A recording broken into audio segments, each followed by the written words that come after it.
Et depuis lundi, nous sommes entrés dans la campagne officielle des régionales. Aujourd'hui, nous faisons le point dans ce journal sur les candidats qui se présentent en Ile-de-France. Bonsoir Wilfried. Bonsoir Flora, nous allons faire le point également sur leur programme à ces différents candidats. Maintenant un peu moins de 6 semaines du premier tour, avec tout de même une précision. Les listes n'ont pas encore été déposées en préfecture, elles vont donc pouvoir évoluer. Des fusions, des nouveaux noms, cela semble assez peu probable. Quelques abandons en revanche, c'est plus envisageable. Il y a en Ile-de-France 209 conseillers à élire. Rappelons-le, l'élection régionale, c'est un scrutin de liste comme pour les municipales. Et en Ile-de-France, combien de listes se sont manifestées? À ce jour, 11 listes. Voici le tableau récapitulatif. Avant de rentrer dans le détail, on retrouve Claude Barthelone, Valérie Pécresse, Valleran de Saint-Just, Europe Écologie et Les Verts. Le Front de gauche se présente seul, pas d'alliance donc. Puis viennent ensuite un peu plus loin les listes menées par Aurélien Véron pour le Parti libéral démocrate ou encore François Asselineau pour l'Union populaire républicaine. Des listes qui plafonneraient à moins de 1% seulement selon les sondages de ces derniers jours. Et si l'on en croit ces sondages, justement, c'est Valérie Pécresse qui pourrait l'emporter face à Claude Barthelone dans le cadre d'une triangulaire avec Valleran de Saint-Just, crédité lui de 20% d'intention de vote. On rappelle que pour se qualifier au second tour, il faut faire plus de 10% des voix et 5% pour pouvoir fusionner. Et côté programme à présent? Bien sûr, je ne vais pas vous résumer l'intégralité des propositions des candidats en quelques minutes. On va juste dégager quelques grandes lignes du côté de la droite, du centre droit. Valérie Pécresse mise beaucoup sur le transport. Cela fait plus d'un an qu'elle est en campagne. Elle était d'ailleurs déjà candidate lors des précédentes élections.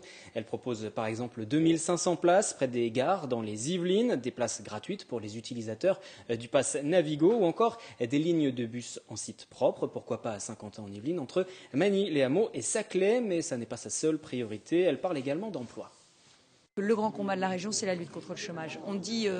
Mes adversaires ont dit qu'il y a 200 millions de budget pour le développement économique. C'est pas vrai. La région a 5 milliards de budget et dans son budget, elle fait des transports, de la formation, des lycées, de l'université, de la recherche. Tout ça, ça doit être mis au service de la création d'emplois. C'est pour ça que j'ai dit que je voulais être un président entrepreneur qui va aller créer de la richesse, chercher les investisseurs, chercher les crédits européens et que la région sera pro-entreprise.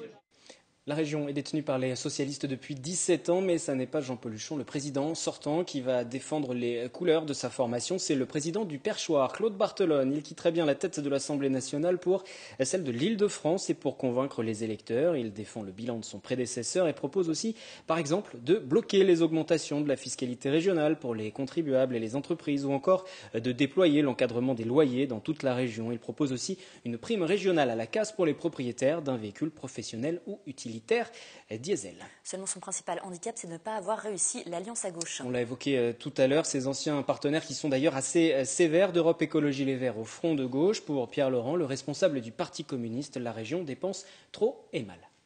Le gros problème de cette région, c'est qu'elle est une région riche, mais divisée par les inégalités et qu'il faut rééquilibrer très profondément son développement en mettant la priorité sur la réponse aux besoins sociaux des Franciliens, le logement, les transports.